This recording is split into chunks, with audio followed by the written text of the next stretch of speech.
Pemirsa, Anda masih bersama kami di Seputar Bali. Pengentasan kemiskinan penduduk di Kabupaten Karangasem masih membutuhkan waktu yang cukup lama. Penerimaan dari galian C yang menjadi sumber andalan PAD mengalami penurunan. Dananya tidak bisa maksimal untuk mengentaskan masalah kemiskinan.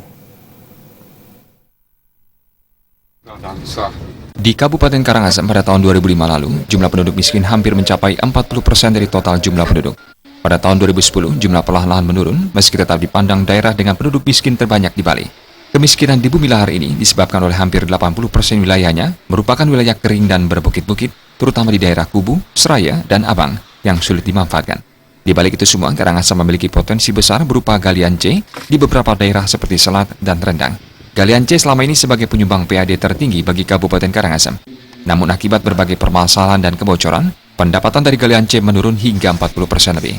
Akibatnya, pendapatan dari galian C yang dialokasikan selama ini untuk mengentaskan berbagai permasalahan termasuk kemiskinan menjadi berkurang. Dengan kata lain, pengentasan kemiskinan di Karangasem masih membutuhkan waktu cukup lama.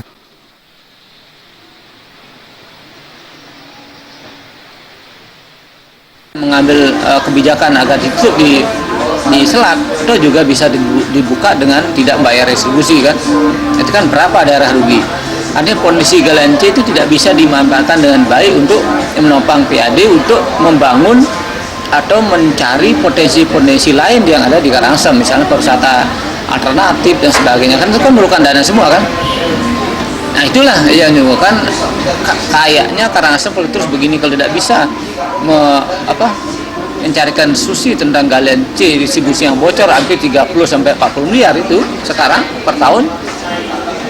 Saya kira untuk mengentaskan kemiskinan dalam jangka waktu pendek belum bisa, Pak.